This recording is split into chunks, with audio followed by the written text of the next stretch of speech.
오늘은 토라 세 번째 시간입니다. 참 이런 이 모세오경이 이렇게 참 놀라운 말씀인 줄은 저도 맨날 준비하면서 새롭게 은혜를 받고 있습니다. 네. 자, 제가 리뷰를 너무 길게 했다가 야단을 맞았는데 짧게 하겠습니다. 자, 첫날은 세 가지 나눴습니다. 첫날 세 가지 뭐예요? 첫 번째 기억나시는 분? 첫 번째, 하나님은 십계명을 주시기 전에 구원의 은혜를 주셨다. 은혜가 먼저다. 두 번째, 율법 중에 최고 율법은 뭡니까? 율법 중에 최고 율법, 모든 율법을 다 포함하는 율법은 뭐냐면 마음과 뜻과 힘과 성품을 다해서 하나님을 사랑하라.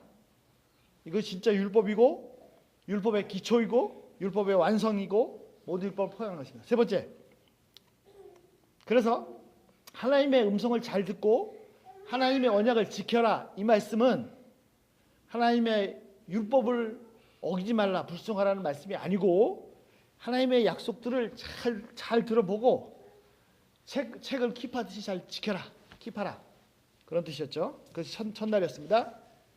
자, 두 번째 날 지난 주일날 세 가지 나눴습니다. 혹시 지난 주일날 세 가지 며칠 전인데 기억나십니까? 네. 기억이 안 나시죠? 저도 기억이 안 납니다. 정상입니다. 자, 세 가지 첫 번째 뭐죠? 하나님께서 율법을 주신 근본 이유가 있는데, 그것이 뭡니까? 하나님이 백성들 가운데서 백성들과 함께 하시는 것, 백성 속에 들어가서 함께 살고 싶으셔서, 그것이 첫 번째입니다. 두 번째, 그런데 이것이 가능하기 위해서 하나님께서 백성들과 함께 살고 싶으신데 그렇게 하기 위해서 하나님께서 명령하셨습니다. 뭐라고 명령하셨습니까? 거룩하라. 왜? 하나님이 거룩하시니까. 그러니까 하나님이 거룩하시니까 백성들도 거룩해야, 율법을 지키는 정도가 아니라 거룩해야 함께 살 수 있습니다. 자, 세 번째, 그래서 율법을 주셨는데, 세 번째, 율법은 뭐예요? 무거운 짐이 아니라 가벼운 것입니다. 왜? 율법이, 토라가 저 하늘 끝에 있는 것이 아니고 바다 끝에 있는 것이 아니고 어디 있다고요? 내 입에, 내 마음에 있다. 그래서 능히 행할 수 있다. 자, 이것이 지금까지 살펴본 것이었습니다.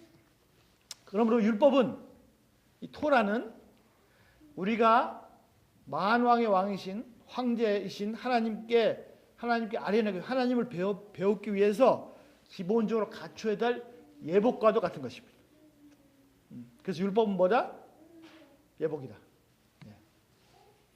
절대로 무거운 짐이 아닙니다. 그래서 오늘 말고 다음번에 주일날은 진짜 토라가 뭔지를 한번 살펴보겠습니다.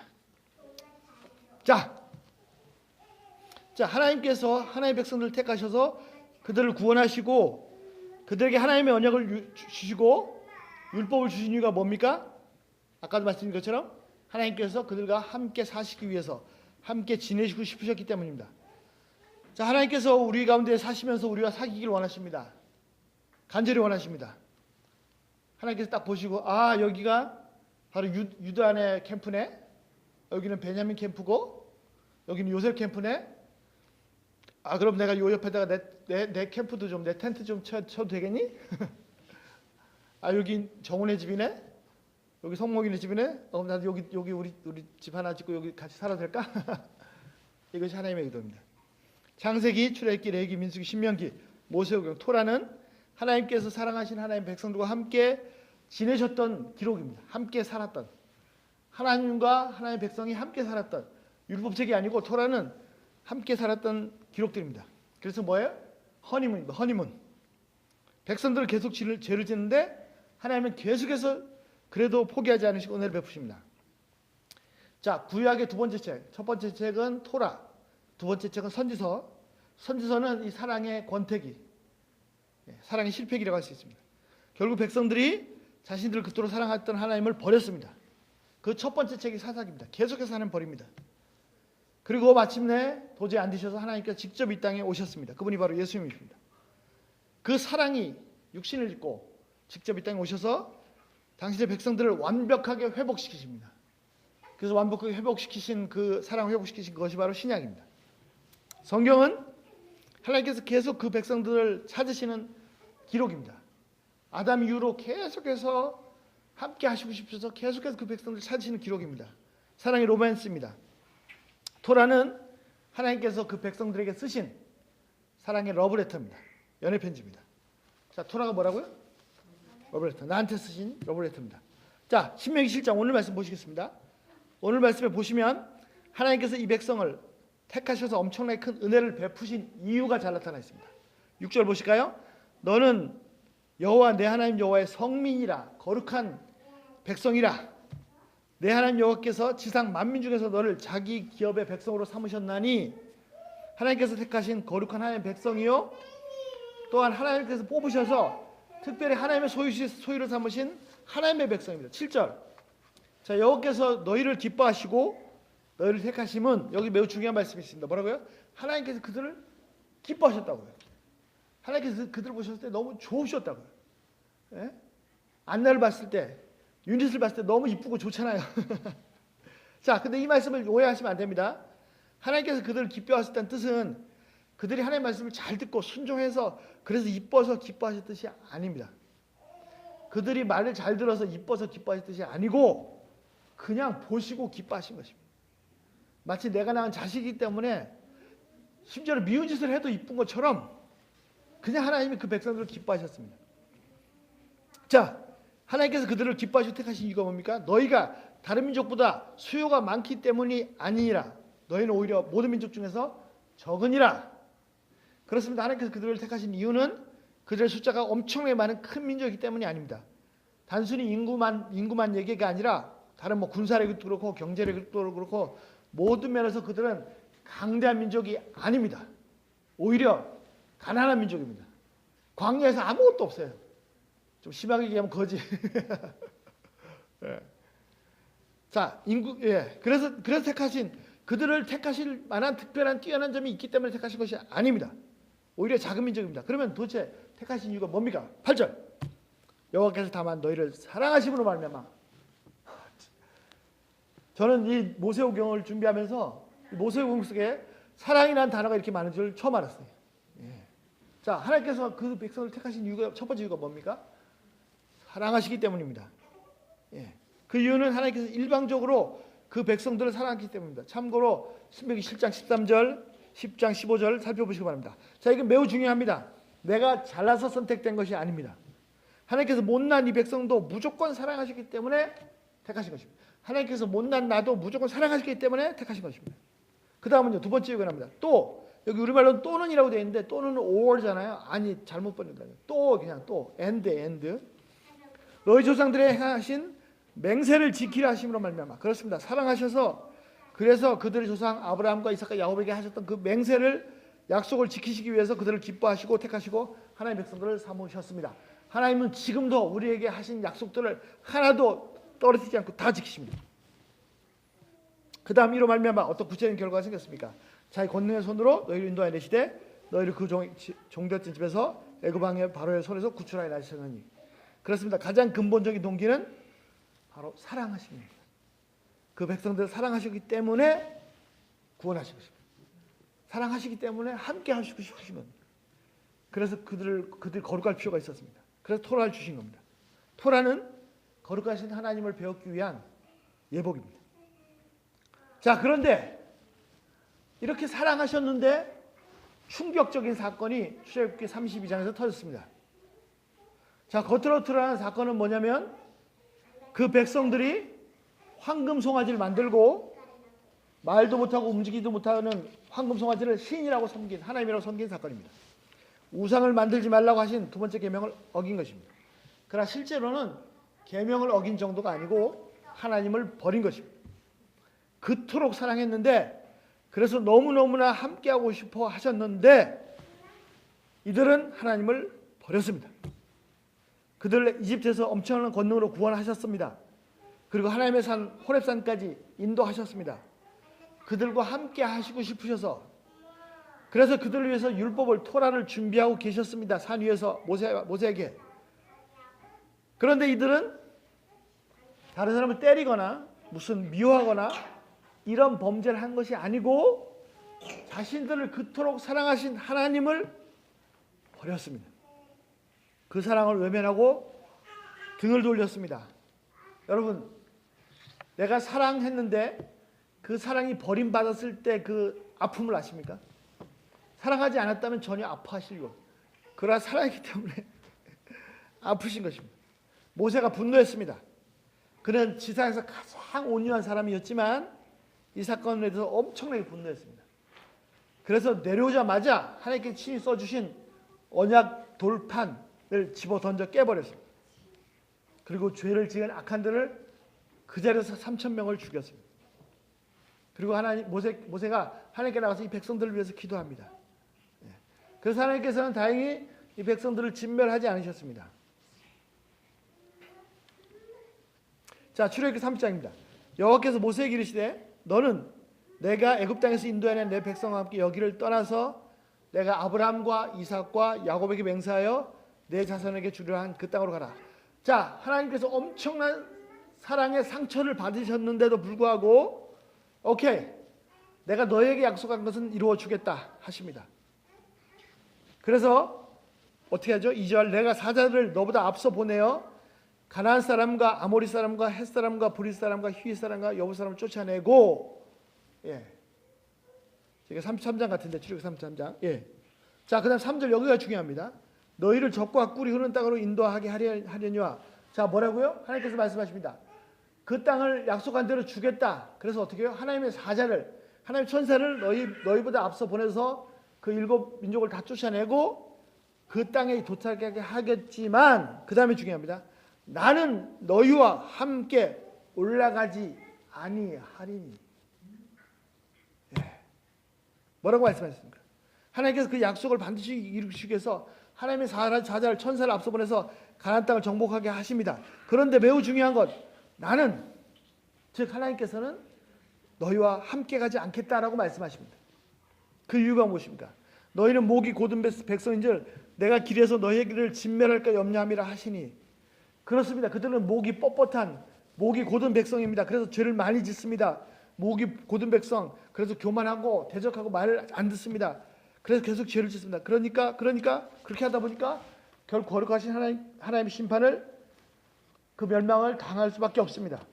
그래서 하나님의 이 백성이 당하게 할 수 없기 때문에 하나님의 사자만 보내고 하나님께서 직접 올라가지 않겠다고 말씀하십니다. 4절 백성이 이 준엄한 말씀을 듣고 슬퍼요. 한 사람도 자기 몸을 단정하지 아니하니. 백성들도 이 말씀을 듣고 자신들의 죄악을 보고 슬퍼했습니다. 이 황송한 말씀이 어디 있습니까? 다 자신들의 죄 때문입니다. 그럼에도 불구하고 하나님의 약속은 다 지키고 이루십니다. 그리고 그들을 위해서, 그들을 보호하시기 위해서 하나님과 함께 하시고 싶으시지만 그들을 보호하시기 위해서 직접 가지 못하시고 대신 하나님의 사자를 보내시겠다고 하십니다. 하나님이 여전히 그 백성들을 사랑하시는 것을 뵐 수가 있습니다. 만일 사랑하지 않으신다면 굳이 이렇게 복잡하게 하실 이유가 없습니다. 그냥 순간 다 멸망시킬 수도 있고, 아니면 불쌍하니까 죽이지는 말고 그냥 그래, 난 너희를 버렸으니까 너희가 날 버렸으니까 나도 버린다. 이제는 광야에 살든지 죽든지 마음대로 해라, 마음대로 가라. 가나안에 가든지 말든지 나 너 신경 안 쓰겠다. 이렇게 끝내셔도 할 말이 없습니다. 그런데 사자를 날도 보내겠다. 그 말씀을 통해서 아프지만 아파하시면서도 여전히 사랑하시는 모습을 뵐 수 있습니다. 이렇게 말씀하신 하나님은 백성들도 황송하고 슬퍼했지만 얼마나 하나님만 더 아프시겠습니까? 사랑하시기 때문에 더 마음이 아프십니다. 사랑하시는 만큼, 그만큼 많이 사랑하시면 더 많이 사랑할수록 더 아픕니다. 사랑하셔서 그들과 함께 지내시고 싶으셨습니다. 그들을 얼마나 기뻐하셨습니까? 그런데 그 사랑하셨던 자들에게 배반을 당하고 버림을 당해요. 여러분 혹시 사시면서 열렬하게 사랑했던 사람들에게 시련을 당해보신 적 있나요? 그런 거 한번 당해보는 것도 참 하나님 이해가 도움이 되겠네요. 얼마나 큰 충격입니까? 이제 스스로 말씀하십니다. 나는 너희와 가지 않겠다. 내가 도저히 너희를 감당 못하겠다. 그렇지만 내가 사자를 보낼 테니까 너희는 가라. 얼마나 함께 하시고 싶으셨는데, 그래서 거룩하라고 명령하시고 수많은 율법들을 주셨는데, 그래서 거룩한 하나님과 함께 살 수 있도록 준비시켰는데, 이제는 도저히 안 되겠다. 난 너희와 함께 할 수가 없겠구나. 하나님 마음이 너무 아픕니다.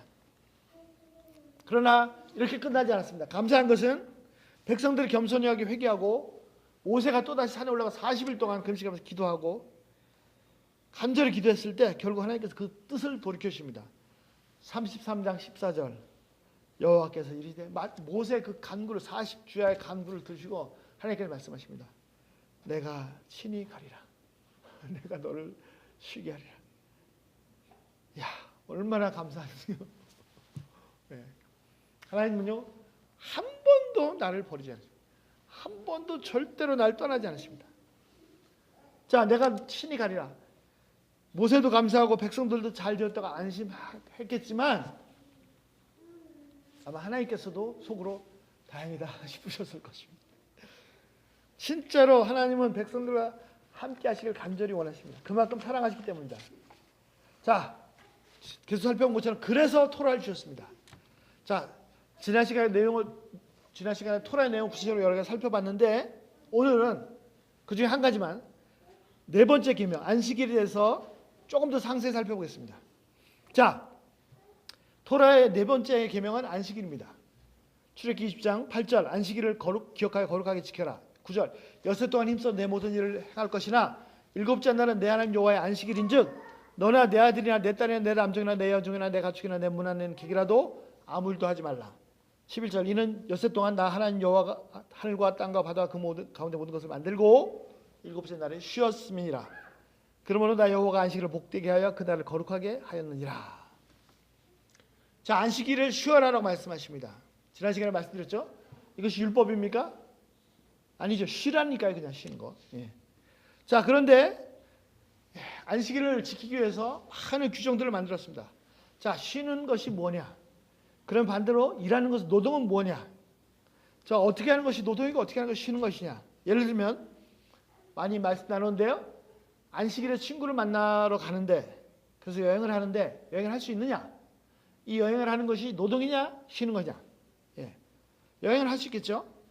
근데 만약에 친구를 만나기 위해서 한국을 간다. 한국까지 가는 거 그거는 노동인가요? 쉬는 건가요? 비행기 타고 한국 가는 것은 노동입니까? 안식입니까? 자, 얼마를 이동하는 것은 쉬는 것이고 안식이고 얼마 그 이상 이동하면 노동입니까? 뭐 이런 것. 자, 안식일에 숟가락 드는 게 노동인가요? 예. 바리새인들은 제자들이 미리삭을 잘라 먹었다고 안식일을 범했다고 했습니다. 이거 추수한 거, 탈곡한 거, 탈곡. 추수하고 탈곡한 거예요. 예. 자, 쌀가마리를 들면은 이거 노동입니까? 자, 노동이 되기 위해서 그럼 몇 킬로 이상을 들어야 노동입니까? 예. 안식일을 지키기 위해서 실제로 해보려고 하면은 이게 보통 일이 아닙니다. 유대인들은 이것을 철저하게 지키기 위해서 수많은 규정들을 만들었습니다. 그런데 놀라운 것은 뭐냐면 이 규정들이 짐이 되어서 사람들을 짓누릅니다. 안식일에 쉬기는커녕 안식일을 지켜야 된다는 무거운 짐을 지고 전혀 쉬지 못하고 있습니다. 이게 얼마나 못쓸 일입니까? 안식일을 쉬라고 말씀하셨는데 그 규정들이 짐이 되어서 못 쉬게 만듭니다. 자, 안식일에 대한 계명 중에 중요한 내용이 있습니다. 그것은 그날을 어떻게 하라고요? 어떻게 하라고요? 예, 8절에 보시면 거룩한 날로 기억하라고 하신 것입니다. 아무 일도 하지 말라. 하나님께서 창조하신 6일 동안 하나님께서 창조하실 때 6일 동안 창조하시고 마지막 날에 안식일을 하시기 때문에 일곱째 날은 안식하라 하신 명령에 그렇게 쉬라 아무 일도 하지 말라라고 하시고 끝난 것이 아니라 하나님께서 그들을 복되게 하사 거룩하게 하셨기 때문이라는 내용이 들어 있습니다. 안식일에 아무것도 하지 말라, 안식하라고 쉬라고 하시는 말씀에 그친 것이 아닙니다. 단순히 여기에 그치지 않고 그날은 거룩한 날이니 거룩한 날로 기억하라 라고 하셨는데 이게 무슨 뜻입니까? 안식일에 쉬라, 안식하라. 말씀은 정말 쉬라는 말씀입니다. 아무 일도 하지 말고 쉬라는 말씀입니다. 자, 그런데 그날을 거룩하게 하라는 말씀은 단순히 무조건 늘어지게 쉬는 것과는 다른 뜻이 있습니다. 자, 안식일날 쉬라고 그랬으니까 뭐 쉽게 얘기할 수 있죠. 주일날 쉬어야 하니까 어떻게 쉬어요? 그냥 소파에 들어누워서 하루 종일 텔레비만 보고 뭐 팝콘이나 집어 먹으면서 이렇게 쉬면은 그렇게 쉬면은 마음이 아주 편안하고 몸과 마음이 아주 가뿐하고 쉼이 있습니까? 예. 오히려 뭔가 몸이 찌뿌드둥하고 마음도 더 개운치지 않고 죄책감만 들지 않습니까? 예. 자, 진짜 쉬는 게 뭡니까? 어떻게 쉬는 것이 진짜 쉬는 겁니까? 예. 예. 성경 말씀은 한치 오차도 없이 정확합니다. 어떻게 하는 게 진짜로 쉬는 거예요? 진짜로 쉬는 것은 뭐냐면 어떻게 쉬어요? 자, 여기 봐주세요. 어떻게 쉬어요? 거룩하게 쉬는 것이 진짜 쉬는 겁니다. 자, 거룩하게 쉰다. 거룩하게 쉬는 것이 뭡니까? 거룩하신 하나님과 함께 쉬는 겁니다. 거룩하신 하나님과 함께 지내는 것, 이것이 거룩하게 쉬는 것이고 이것이 진짜로 쉬는 것입니다. 하나님 앞에 나와서 하나님 말씀도 듣고 기도도 하고 찬양도 하고 하나님의 위로와 사랑을 받고 하나님 앞에서 즐거워하고 하나님 앞에 기뻐하고 지쳤다고도 힘이 나고 감사하고 감격하고 막 하나님과 이 같이 쉬는 거, 같이 쉬운 말로 하나님과 같이 노는 거 이것이 진짜로 쉬는 거란 말입니다. 6일은 열심히 일을 하고 사명을 감당한 날입니다. 그래서 어떻게 보면 하나님과 함께 할 수가 없을 수 있습니다. 열심히 일하다 보니까 하나님께 집중하지 못할 수 있어요. 일에 집중할 수 있어요. 그러니까 하루를 특별히 떼어놓고 구별해서 거룩하게 해서 이날 하루는 거룩하신 하나님과 함께 보내는 시간을 보냅니다. 거룩하신 하나님과 함께 쉬는 것입니다. 거룩하신 하나님과 함께 즐기는 날입니다.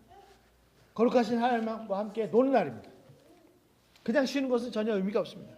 하루 종일 빈둥빈둥 TV만 보고 소파에서 뒹굴어봤자 머리만 아프고 더 피곤하고 마음은 더 공허합니다. 쉬었다고 하는데 전혀 쉰 것 같지 않습니다.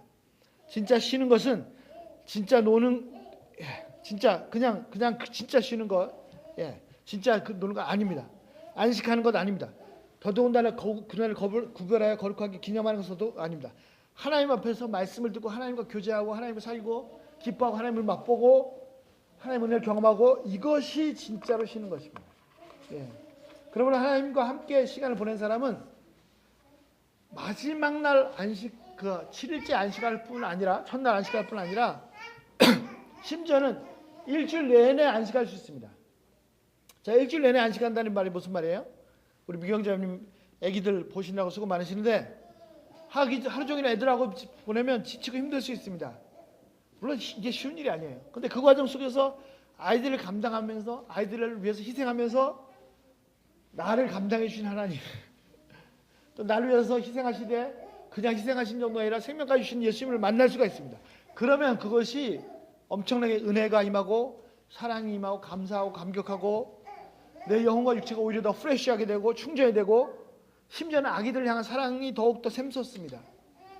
주님을 보지 못하면 주님을 만나지 못하면 이게 잘못되면요 아기를 키우는 것이 은혜가 아니라 짐이고 무거운 짐이고 아주 최악의 경우는 지옥입니다. 지옥. 이 상태가 되면요 본인도 힘들지만 아이들도 망칩니다. 하나님만 쉬는 것, 아이들 중에 쉬는 것 정말 중요합니다. 자, 일터에서 일을 하면서 정말 말 안 듣는 사람들, 감당이 힘든 사람들 많습니다. 그러나 그 가운데서 이들보다 못난 나를 끝까지 감당해 주시고 사랑해 주시고 하나님 만난다면 오히려 큰 은혜가 임합니다. 눈물이 나기도 합니다.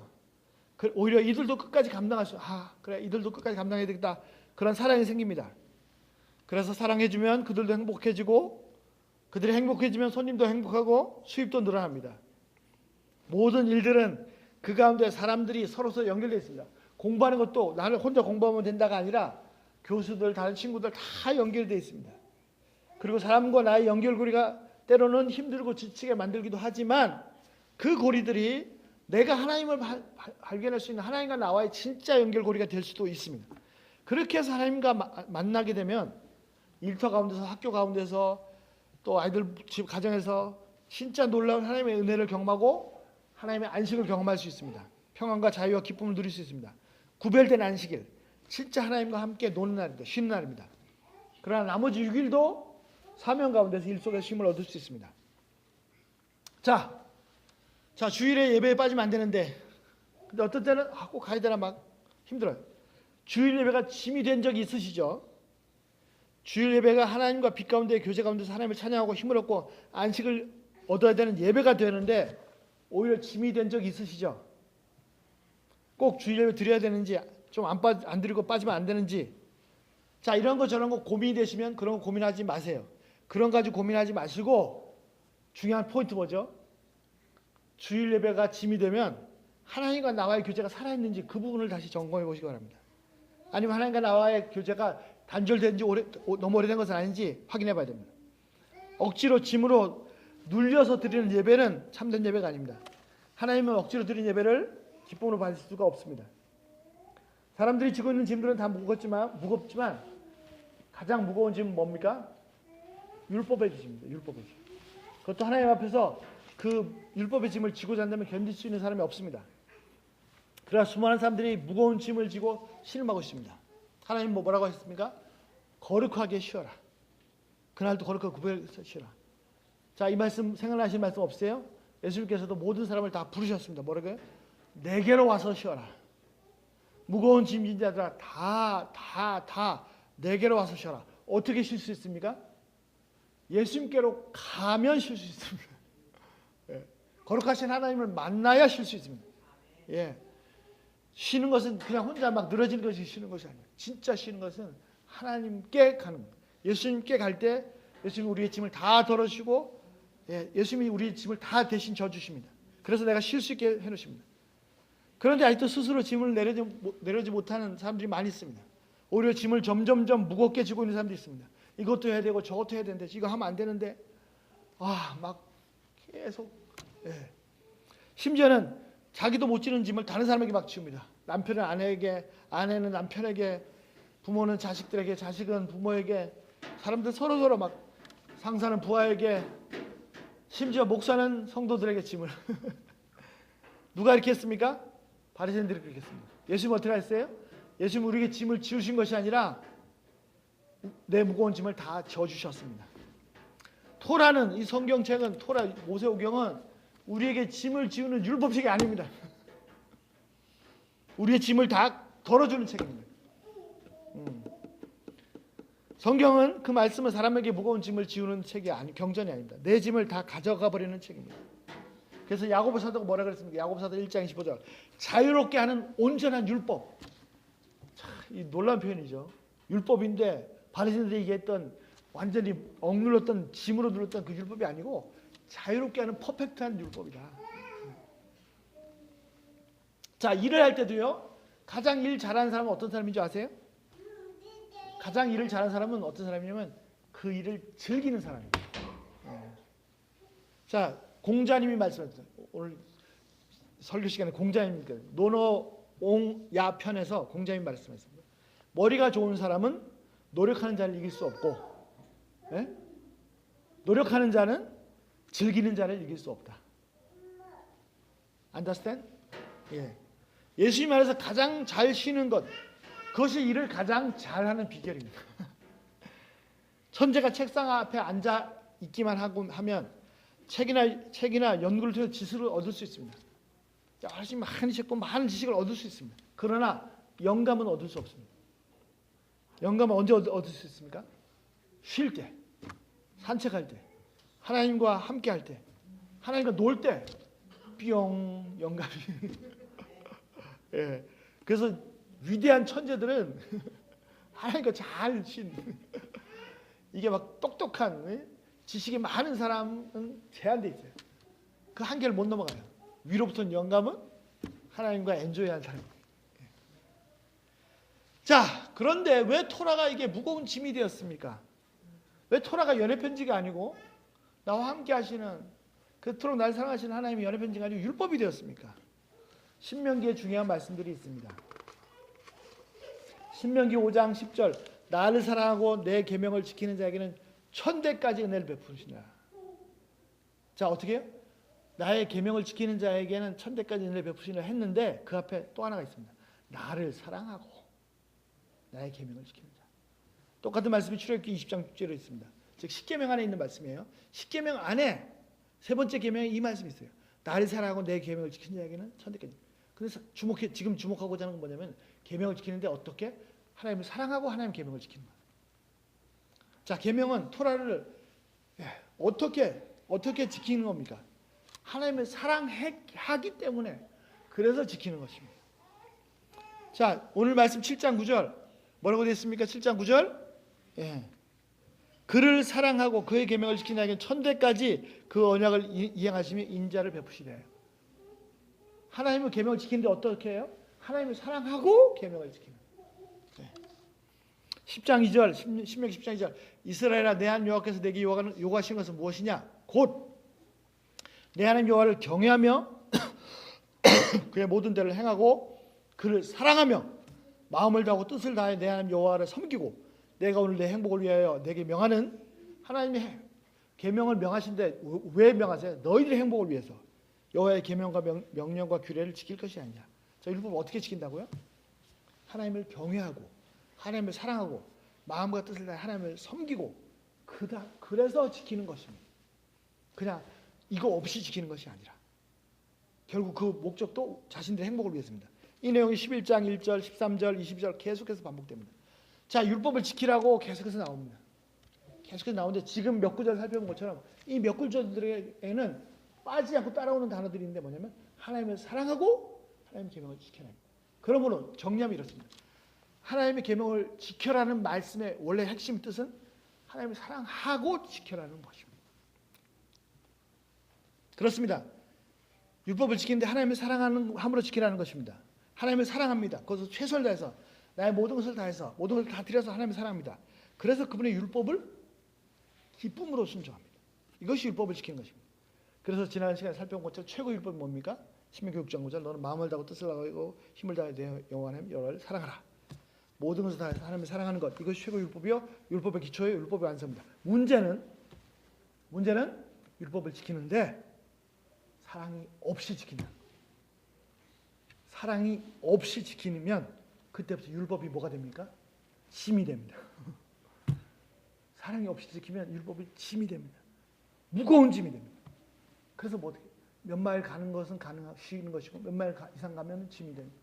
몇 킬로를 드는 것은 쉬는 것이고 그 이상 드는 건 짐이 됩니다. 쓸데없는 일을 하고 있는 거예요. 예. 헌금을 할 때 얼마나 해야 되느냐? 예? 얼마나 해야 내가 헌금이고 아이고 너무 적은가? 이거는 아니에요. 예. 짐도 아주 무거운 짐, 아주 숨도 못 쉬게 한 7시간의 짐 되면 너무 고통스럽습니다. 토라는 하나님의 사랑을 깨닫고 하나님을 사랑하는 마음으로 지키는 것입니다. 이것은 억지로 자신을 아주 심하게 부인하고 지키는 것이 아니라 기쁨으로 사랑하기 때문에 자연스러운 것, 오히려 성경의 요구보다 더 하고 싶은 것입니다. 혹은 너무 마음에 부담이 돼서 못할 수도 있었습니다. 그래도 하나님의 은혜 안에서 자유합니다. 자, 어떻게 했어요? 다윗이 너무 급하니까 뭘 했어요? 제사장들밖에 먹을 수 없는 그 bread of presence, 진설병을 제사장도 아닌 다윗이 먹었어요. 자신이 먹을 뿐 아니라 쫄병들에 나눠줬어요. 이거 천벌을 받을 하나님의 심판을 받아 마땅한 일이죠. 그래서 죽었습니까? 아니요. 우리 예수님은 다윗 편이셨습니다. 하나님께서 그를 옳다고 하신 것입니다. 그래서 자유케 하는 온전한 율법입니다. 핵심은 사랑입니다. 다윗이 그 행위를 했을 때 그 제사장밖에 못 먹는 빵을 먹었을 때 어떻게 해요? 하나님도 다윗을 사랑하고 다윗도 하나님을 사랑하는 마음이 있었습니다. 그러니까 다윗은 너가 힘들구나. 먹어라. 기쁨으로. 네. 이놈 너 그렇게 힘들지만 이놈 너 먹으면 안 돼. 이런 율법이 아니라는 거죠. 예. 우리 딸내미 하나가 물어보더라고요. 아빠, 자기는 첫 페이를 받으면 첫 페이, 생애 일생에서 한 번밖에 못 받는 페이인데 그걸 다 하나님께 다 드리고 싶어요. 예. 오, 그래, 너무 좋다. 근데 고민이 있어요. 무슨 고민이 있어요? 예. 근데 다 드리고 싶은데 혹시 내가 남한테 돈 빌려서 갚을 빚이 있으면 어떡하죠? 예. 그럼 그것도 다음에 그냥 포기하고 이거 다 드려야 되나요? 그러면 율법이죠. 하나님은 나를 사랑하십니다. 나도 하나님을 사랑합니다. 하나님은 내 환경을 다 아십니다. 먼저 빚부터 갚어. 무슨 말씀인지 아시겠죠? 내가 하나님을 향한 사랑이 없으면 율법은 짐입니다. 내 사랑이 있으면 나를 자유케 합니다. 그러면서도 그 율법 요구를 그 이상을 성취할 수 있습니다. 사랑이 없이 오직 무거운 짐으로만 율법을 지킨 사람들에게는 다윗의 이런 행위가 도저히 이해할 수가 없습니다.